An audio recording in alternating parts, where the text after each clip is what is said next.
On December 26, 2025, one country did something no other country on earth had done in 34 years. It did not send aid. It did not send a peace deal. It sent a flag. Israel stood up and called Somaliland a nation. Minister Netanyahu announced Israel's official recognition of Somaliland as an independent and sovereign state. A real nation, independent and sovereign. The only problem, Somalia never agreed to that. The African Union never agreed to that. The United Nations never agreed to that. Not one single member state on the planet Earth had ever done this before, until now. So today, we are asking the only question that matters. Why now? Why Israel? And why a torn and exhausted corner of East Africa? Because when a country that needs nothing from Somaliland suddenly needs Somaliland badly, that is not friendship. That is a flag of convenience. Let us go back to the beginning, because the history here is the whole argument. In 1960, two colonies became free within 5 days of each other. British Somaliland became independent on July 26. Italian administered Somalia became independent on July 1. For 5 days, Somaliland stood alone as its own country. 35 nations recognized it. Britain, the United States, China, Egypt, and yes, Israel recognized it too back in 1960. Then on July 1, the two territories merged. One Somali Republic, one flag, one dream of a united Somali people. But the merger was rushed. The constitution was written mostly in the south. A 1961 referendum on that constitution was rejected by more than 60% of voters in the north. Northern officers attempted a coup in December 1961 to undo the union. It failed. The officers were put on trial in Mogadishu in 1963. A British judge presided over the case. He found something remarkable: that two territories had actually signed two different versions of the union agreement.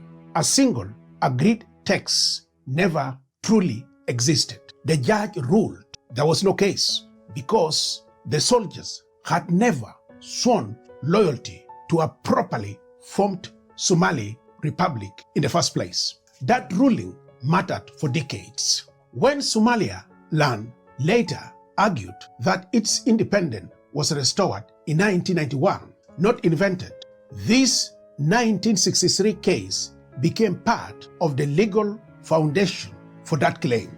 The resentment did not end. Then came Siad Barre. Barre seized power in 1969. He ruled with an iron fist for over 2 decades. In the north, opposition grew into the Somali national movement. Barre answered that opposition the way too many Africans, strong men, have answered dissent, with bombs. Between 1987 and 1989, forces loyal to Barre shelled the cities of Hargeisa and Burayo.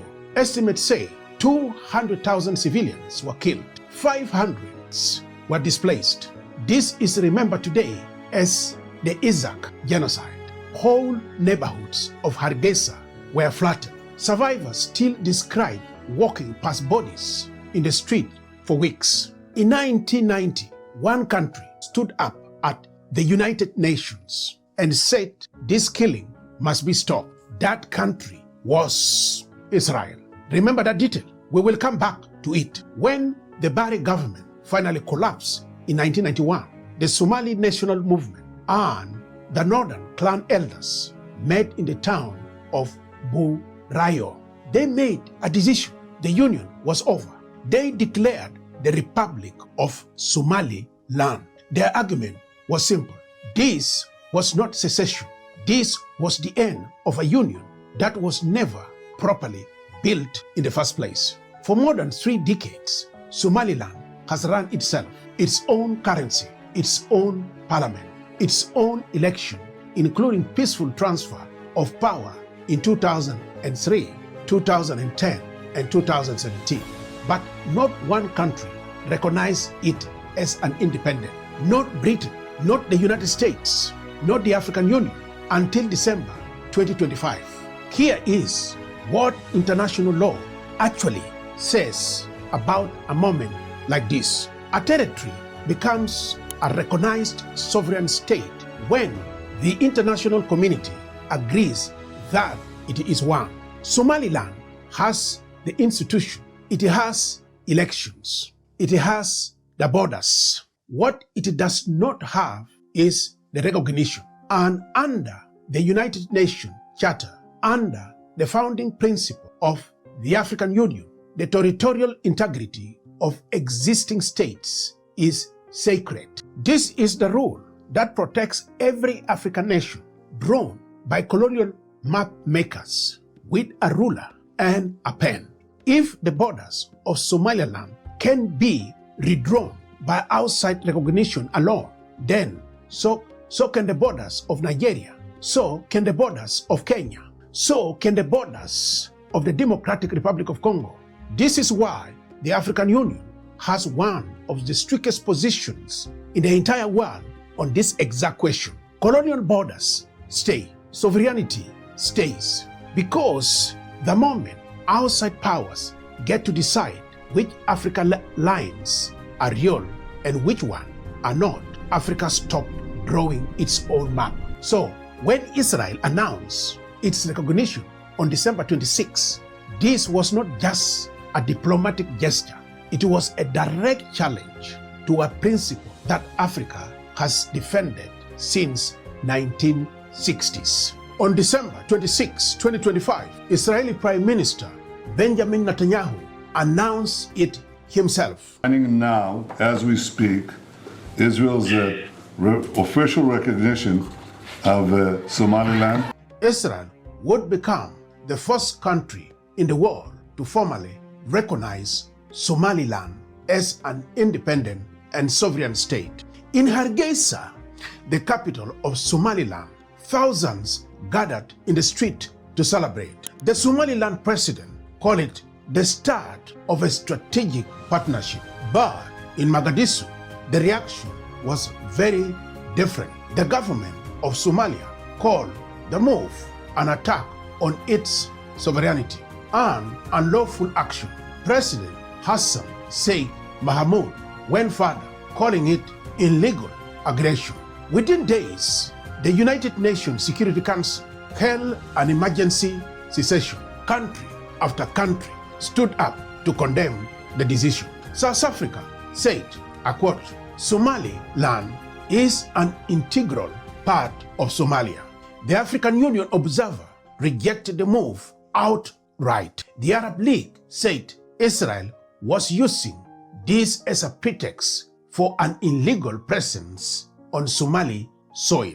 Egypt, Turkey, Djibouti, and Somalia itself held a joint call warning that this set a dangerous precedent. The only country that defended Israel that day was the United States. And even Washington was careful to say it had made no change to its own position. So think about that. Israel stood completely alone in that chamber, defended only by a single ally, while the rest of the world called this violation of everything international law supposed to protect. Now, here is where we have to be honest about what is actually happening. Israel did not do this out of love for the Somaliland people. Israel did this for Israel. Reason 1, the Red Sea. Since October 2023, Houthi forces in Yemen have been attacking ships in the Red Sea and the Bab al-Mandab Strait. This is one of the most important shipping corridors on the entire planet. Israel lost its position in Eritrea back in 2020. Its normalization with Sudan collapsed when civil war broke out there in 2023. Israel needed a new foothold on the Red Sea. Somaliland sits right on the Gulf of Aden, a short distance from Yemen and Houthis. Reports going back to October 2024 already described talks between Israel and Somaliland about building a military base in Somaliland territory. The United Arab Emirates reportedly offered to help fund it. This is strategic depths, a forward position to watch and possibly strike Iran allied forces across the water. Reason 2, Turkey. Turkey has built enormous influence inside Somalia itself, training its military, investing in its port, backing its government. By recognizing Somaliland, Israel creates a problem for Turkey right inside the backyard of Turkey itself. It is a geopolitical chess move, and Somaliland is being used as the piece on the board. Reason 3, and this one should make every African deeply uncomfortable. Earlier in 2025, report emerged that Israel and the United States had approached Somaliland along with Somalia and Sudan about accepting displaced Palestinians from Gaza.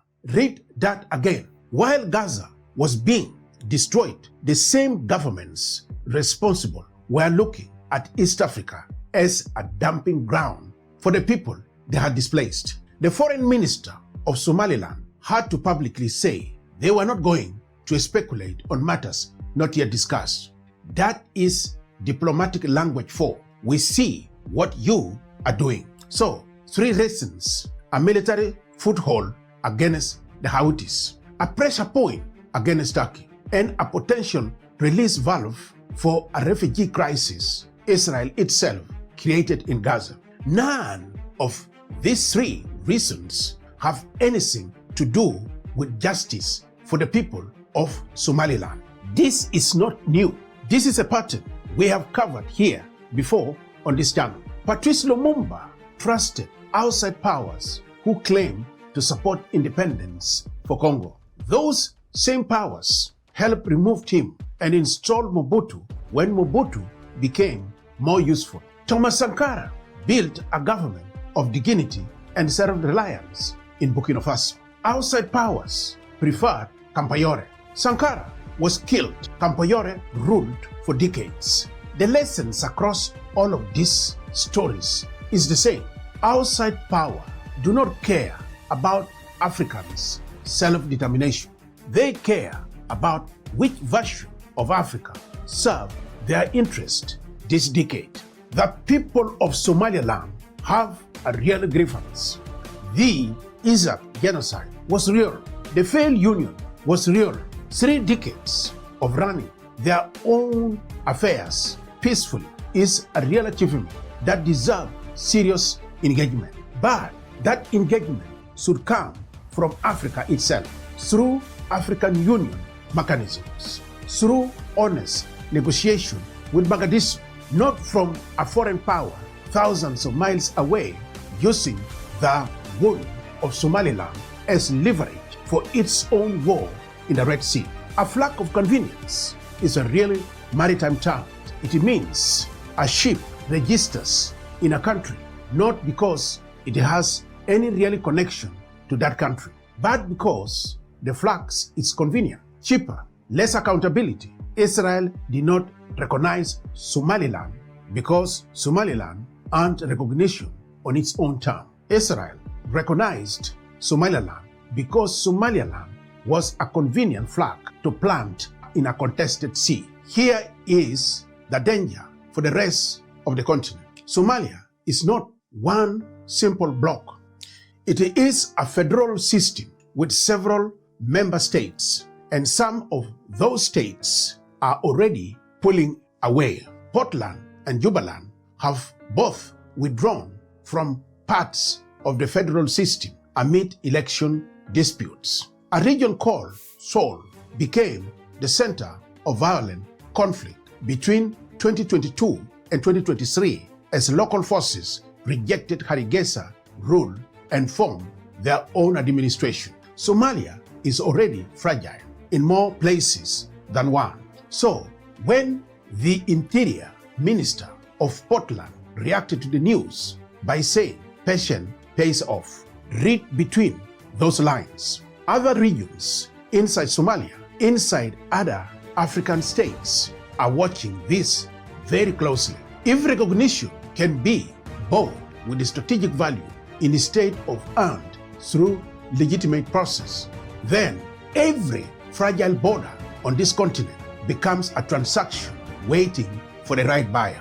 Ethiopia has already discussed a deal with Somaliland, trading recognition for access to the coastline. That deal has not yet closed yet, but the door Israel just kicked open makes it much easier for the next country to walk through. This is exactly what the African Union was built to prevent. Not because the people of Somaliland do not deserve a voice. They do, but because the moment outside powers start handing out recognition like a reward for strategic usefulness, the borders of Africa stop belonging to Africa. They start belonging to whoever offers the better deal. Let us return to where we started. Why now? Why Israel? Why Somaliland? The answer is not complicated once you remove the diplomatic language. Israel needed a position on the Red Sea. Israel needed a problem for Turkey. Israel needed option for a refugee crisis of its own making. 3 decades for Somaliland of a peaceful self-governance gave Israel the perfect cover story. A genuinely sympathetic people used as the entry point for a deal that was never about them. Somalia calls this an attack on its sovereignty. The African Union called this a violation of its founding principle. History will likely call it something simpler, a flag of convenience flown over a continent that has seen this story before and is still waiting for the ending to change. If this story moved you, share it with one person who needs to understand it. And if you want more stories that connects the past of Africa to the decision being made about its future, subscribe to African Profile. A new story comes every week. And next, watch our episode on Thomas Sankara and Blaise Compaoré, because that story is the same story, just told 40 years earlier.